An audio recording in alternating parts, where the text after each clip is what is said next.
jataay bu kawe bu mboolaayi gox yi. jataay bu kawe bu mboolaayi gox yi loolu buñ ko waxee mooy Haut Conseil des collectivités territoriales. jataay bu kawe bu mboolaayi gox yi. mboolaay nag buñ ko waxee mooy tolloog li ñuy wax société nit ñi rek kon collectivité territoriale nit ñi dëkk ca gox ya bu ko defee mu ne jotaay bu kawe bu mboolaayi gox yi ab jataay la boobu diisoo ab jataay consultatif la boobu diisoo rek moo ko tax a jóg joxe ay xalaat ak yooyu mu ne moo tax mu ne jataay bii ab jataay la boobu diisoo bu yitteem di gëstu ak joxe xalaat bees firndeel xalaat bu ñu firndeel lay joxe xalaat boo xam da koy teg ci dañ koy teg ci ay motif dañuy tuddee maanaam avis motivé xalaat bees firndeel lay joxe jëm ci politique yi diggadil yi ak suqali politique yi diggadil nag buñ ko waxee mooy politique bi nga xam ne dafay aju décentralisation diggal mooy décentraliser diggadil mooy nga jële ko ci digg bi tas ko waaw dañ koy gàttal rek mënoon naa gën a gudd loolu waaye ñu yem foofu. am na beneen jataay itam bokk ci campee fi réew mi muy institution yi jataay boobu mooy jataayub koom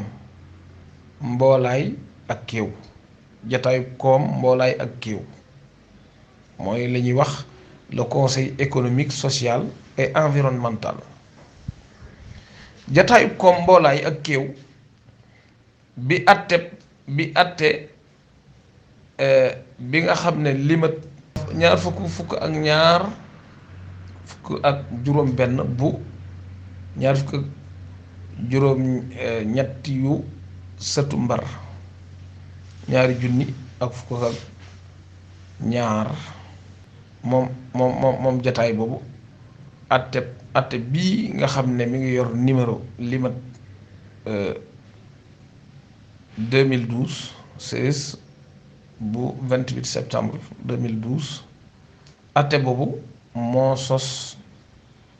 jataayub koom mboolaay ak kéew moom atte boobu nag mi ngi aju ci xoolaatu ndey atte ji muy révision constitutionnelle. ñu dellusi ci jataayub koom mboolaay ak kéew bi atte limat ñaar fukk ak ñaar fukk ak juróom benn bu ñaar fukk ak juróom ñett yu sëtu mbar ñaari junni ak fukk ak ñaar